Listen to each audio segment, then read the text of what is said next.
जब Warren Buffett 10 साल के थे तो वो ओमाहा में घोड़ों की रेस ट्रैक में जाया करते थे जिसका नाम था अक्सारबन। वो वहां पर तब जाते थे जब रेस खत्म हो गई होती थी और वहां पर लोगों की सारी फेंकी हुई टिकट्स को वो उठा लेते, ये सोचकर कि कोई ना कोई ऐसा इंसान तो होगा ही जिसने विनिंग टिकट्स को ही फेंक दिया होगा, क्योंकि वहां पर बहुत से लोग एंजॉय करने के लिए भी आते थे। वो टिकट्स लेते, ड्रंक हो जाते और नशे में टिकट्स फेंक देते और वॉरेन बफेट हजारों टिकट्स को इकट्ठा करके एक एक करके चेक करते कि क्या इनमें से कोई जीती हुई टिकट है या नहीं, और उन्हें हर बार बहुत सी ऐसी टिकट्स मिलती। उन्हें पता था कि एक 10 साल के बच्चे को कोई विनिंग टिकट्स के पैसे नहीं देगा, इसलिए वो जीती हुई टिकट्स को अपनी आंटी को दे देते और उसे काउंटर में ले जाके कैश करवा देते। ये पेशेंस और रीडिंग की हैबिट उनमें हमेशा रही। जब वो 20 साल के हुए तो उन्होंने इन्वेस्टिंग करियर स्टार्ट किया बफेट पार्टनरशिप के नाम से। तो वो पूरे दिन मूडीज मैनुअल को पढ़ते रहते। जिन्हें नहीं पता कि मूडीज मैनुअल क्या होता है, तो आजकल तो हमारे पास वेबसाइट्स हैं जिनमें कंपनीज की इंफॉर्मेशन को ऑर्गेनाइज किया गया है और हम जैसे चाहें वैसे उसे स्क्रीन कर सकते हैं सेकंड्स में।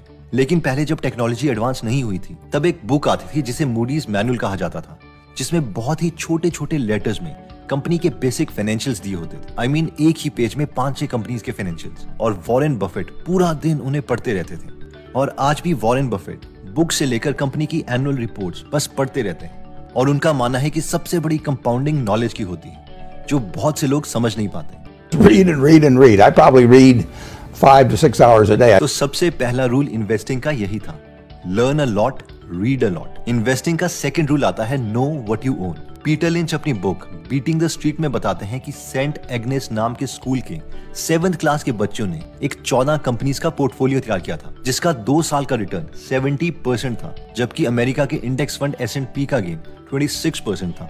I mean, इंडेक्स फंड को बीट कर दिया।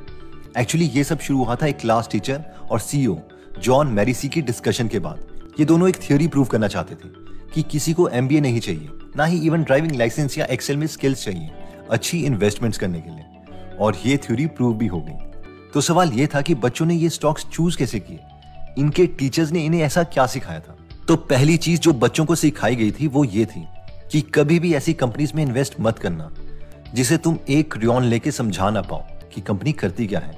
और जब भी बच्चे किसी कंपनी को चूज करते तो सबसे पहले उनसे ये पूछा जाता कि ये बताओ कि कंपनी बनाती क्या है, क्या प्रोडक्ट या सर्विसेज ऑफर करती है, और अगर वो ये चीज नहीं बता पाते तो वो इन्वेस्ट नहीं कर सकते। नेक्स्ट चीज जो इन बच्चों को सिखाई गई थी कि अगर लॉन्ग टर्म के लिए हम इन्वेस्ट कर रहे हैं तो छोटी कंपनीज में हमें ज्यादा अपॉर्चुनिटीज मिल सकती है ग्रोथ की।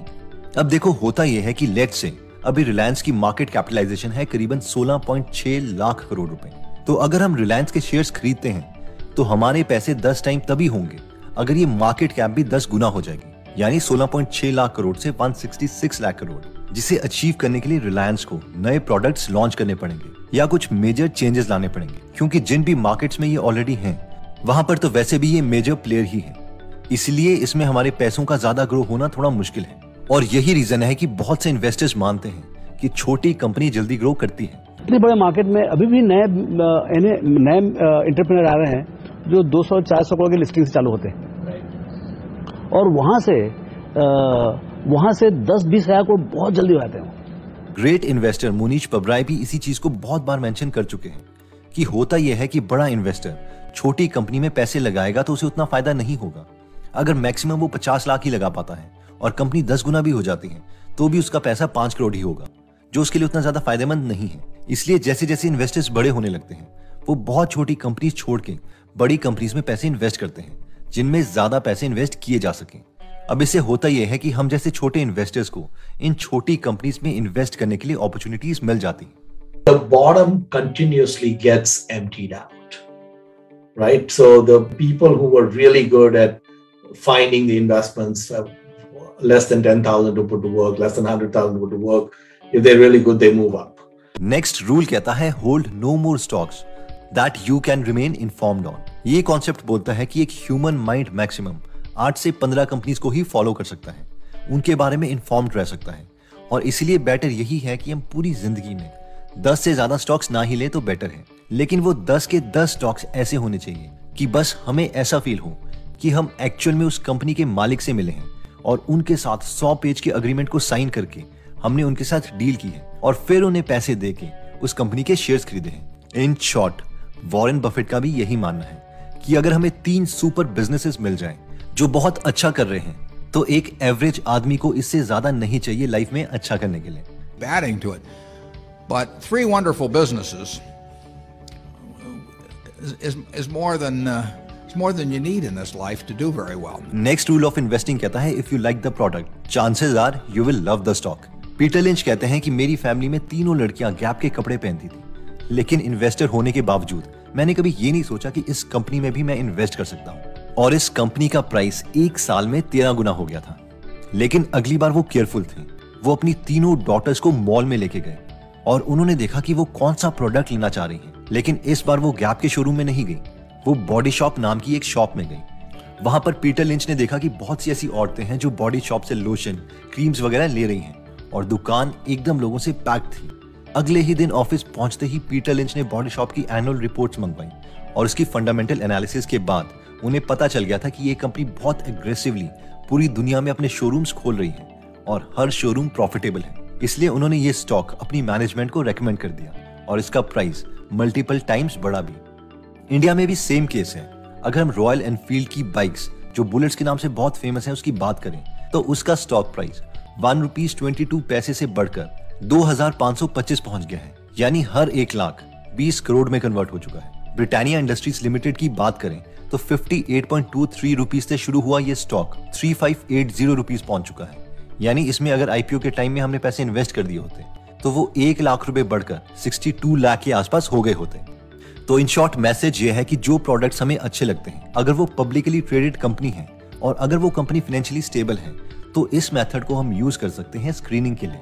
नेक्स्ट रूल ऑफ इन्वेस्टिंग कहता है trying to time the market. Peter Lynch कहते हैं कि जो एक्सपर्ट्स हैं उन्हें कुछ नहीं पता कि मार्केट कब बढ़ने वाली है या कब घटने वाली है, लेकिन इनकी जॉब ये है कि इन्हें प्रिटेंड करना पड़ता है कि इन्हें ये पता है। इसलिए ये फ्री में एडवाइस देने लगते हैं कि मार्केट में नेक्स्ट टाइम क्या होने वाला है। जो बेस्ट इन्वेस्टर्स होते हैं उनका मेन फोकस होता है कि वो अच्छे बिजनेसेस खरीदें जिनके प्रोडक्ट्स एक्चुअल में पब्लिक को चाहिए भी होंगे, क्योंकि अगर बिजनेसेस एक्चुअल में ग्रो कर रहे होंगे तो लॉन्ग रन में उसका शेयर का प्राइस भी एक्चुअल बिजनेस ग्रोथ के रेट से ही ग्रो करेगा। इसलिए बेटर ये है कि हम बिजनेसेस पे फोकस करें, ना कि मार्केट को टाइम करने के चक्कर में रहें। लेकिन क्या टाइमिंग में पूरे सबका टाइम लगा हुआ है। एग्जैक्टली टाइमिंग करने में मतलब सबसे बड़ा कर्ज और सबसे बड़ा श्राप और सबसे बड़ा मतलब एक चैलेंज जो है इन्वेस्टर के लिए आज वो है कि बाजार में क्या होने वाला है, कब जाएं, कब खरीदें, उसमें मतलब पूरी एनर्जी खत्म हो गई। मतलब मैं अब क्या बताऊं कि 99% ऑफ जनता बाजार में इसके लिए नहीं है कि उन्होंने टाइम नहीं कर पाया बराबर। नेक्स्ट रूल कहता है free cash flow is the king. ये पॉइंट कहता है कि अर्निंग्स, यानी अगर कंपनी का सिर्फ प्रॉफिट ही बढ़ी जा रहा है लेकिन उसका कैश फ्लो नहीं बढ़ रहा तो हो सकता है कि कंपनी में कुछ गड़बड़ हो। हम में से जो लोग फैमिलियर नहीं है उन्हें हम पहले ये टर्म सिंपल लैंग्वेज में क्लियर कर देते हैं। देखिए, अर्निंग्स का मतलब है प्रॉफिट, लेकिन इस प्रॉफिट का क्या होगा ये भी मैटर करता है। एक्चुअली जब कंपनीज अपनी फाइनेंशियल रिपोर्ट पब्लिश करती है तो उसमें अगर किसी ने अभी तक कंपनी को पैसे देने भी हैं, यानी कंपनी ने किसी को सामान उधार पे दिया है और वो पैसा अभी तक हमें मिलना बाकी है, उसे भी वो प्रॉफिट्स में इंक्लूड कर देती है और ये हमें कंपनी को एनालाइज करने में कंफ्यूज कर सकता है। इसलिए वॉरेन बफेट का फेवरेट इंडिकेटर है free cash flow. Free cash flow को समझने के लिए पहले कैश फ्लो को समझते हैं। कैश फ्लो वो पैसा है जो एक्चुअल में कंपनी के पास है। लेट्स से हम रिलायंस कंपनी के कैश फ्लो स्टेटमेंट की बात करते हैं तो हम यहाँ पर देख सकते हैं कि रिलायंस के पास मार्च 2018 में 1266 करोड़ रुपए का कैश था, मार्च 2019 में 3745 करोड़ था, लेकिन मार्च 2021 में -13,523 करोड़ है। और अगर हम प्रॉफिट और लॉस स्टेटमेंट में रिलायंस की मार्च 2021 की अर्निंग्स देखें तो वो 49,128 करोड़ है पॉजिटिव में, लेकिन कैश फ्लो -13,523 करोड़ रुपीस था। अगर हमें पूरी स्टोरी जाननी है कि इसके साथ क्या हो रहा है तो हमें रिलायंस की एनुअल रिपोर्ट्स पढ़ने के बाद ही पता चलेगा कि कौन सा पैसा कहां खर्च हुआ है, कौन सा भी आना बाकी है, एक्सेट्रा। और ये जो कैश फ्लो है वो 3 चीजों से बना है। कैश फ्रॉम ऑपरेटिंग एक्टिविटीज, यानी मेन ऑपरेशन से जो कैश रिलायंस के पास आया, जो कि हमारे लिए सबसे इंपॉर्टेंट है। दूसरा, कैश कंपनी के पास आ सकता है इन्वेस्टिंग से, यानी अगर उन्होंने दूसरी कंपनीज में इन्वेस्ट किया है, एक्सेट्रा। और फाइनली जो कैश उनके पास आ सकता है फाइनेंसिंग एक्टिविटी से, यानी अगर उन्होंने लोन वगैरह लिया है, एक्सेट्रा। तो और एक्चुअल में जो फ्री कैश फ्लो है जिसे हम किंग बोलते हैं वो होता है ऑपरेशन वाला cash flow minus capital expenditure. यानी मान लो कि आपका बिजनेस हर साल 1 करोड़ का प्रॉफिट करता है, लेकिन आपके बिजनेस का नेचर कुछ ऐसा है कि अगले साल बिजनेस करने के लिए आपको मशीन लगानी पड़ेगी जो 99 लाख रुपीस की होगी। तो फिर ऐसे 1 करोड़ के प्रॉफिट का क्या करना, क्योंकि 99 लाख रुपीस तो आपको मशीन में खर्च करने पड़ेंगे, जिसकी वजह से एक्चुअल प्रॉफिट तो एक तरह का 1 लाख रुपए ही हुआ, और इसे ही फ्री कैश फ्लो बोलते हैं। इसलिए कंपनी के फ्री कैश फ्लो पर हमेशा नजर बना के रखिए। तो एक बार जल्दी से हम रिवाइज कर लेते हैं कि हमने इन्वेस्टिंग के कौन से 7 रूल सीखे थे। रूल नंबर 1 था learn a lot read a lot, यानी the more you learn the more you earn. हम सब पैसों की कंपाउंडिंग को तो जानते हैं, लेकिन नॉलेज की कंपाउंडिंग के लिए हम बहुत ही कम सोचते हैं या इन्वेस्ट करते हैं। रूल नंबर 2 था इन्वेस्टिंग का second rule, know what you own. इसमें हमने 7th क्लास के बच्चों की स्टोरी देखी थी कि अगर हम बहुत ही सिंपल वर्ड्स में ये भी बता नहीं सकते कि कंपनी कौन से प्रोडक्ट बना रही है और आगे कैसे अपनी अर्निंग्स बढ़ाएगी, तो बेटर है कि ऐसे बिजनेसेस से हम दूर ही रहें। रूल नंबर 3 था over the long term it's better to buy stock in small companies, यानी छोटी कंपनी परसेंटेज वाइज ज्यादा ग्रो हो सकती है एज कंपेयर टू ऑलरेडी जो कंपनी बिग है। अब ऐसा हमेशा ट्रू नहीं है, लेकिन मैक्सिमम केसेस में ऐसा ही देखा गया है। रूल नंबर 4 था hold no more stocks that you can remain informed on, यानी उतने ही स्टॉक्स लो जिनकी स्टोरीज पर हम नजर रख पाए। वॉरेन बफेट तो कहते हैं कि अगर लाइफ में हमें 3 अच्छी कंपनीज मिल जाएं, तो वो ही हमारी लाइफ को बहुत इंप्रूव कर सकती है। रूल नंबर 5 था कि if you like the product chances are that you will like the stock. In short, अगर प्रोडक्ट बहुत से लोगों को पसंद आ रहा है तो ये एक अच्छा स्क्रीन टेस्ट है। इसके बाद हम कंपनी की रिसर्च करके उसके बारे में और पता कर सकते हैं, और हो सकता है कि हमें अच्छी कंपनीज भी मिल जाएं। रूल नंबर 6 था कि trying to time the market, यानी मार्केट में कब एंटर या एग्जिट करना है। इससे बेटर है कि हम अच्छे बिजनेसेस ढूंढें जो एक्चुअल में ग्रो हो सके, क्योंकि लंबे टाइम में शेयर की ग्रोथ और बिजनेस की ग्रोथ ऑलमोस्ट सेम होगी। और फाइनली रूल नंबर 7 में हमने सीखा था कि free cash flow is the king, यानी सिर्फ अर्निंग्स पर ही विश्वास ना करें, बल्कि फ्री कैश फ्लो एक परफेक्ट इंडिकेटर है कंपनी के बारे में बताने का। और अगर कैश फ्लो नेगेटिव है तो ये मतलब नहीं कि कंपनी खराब है।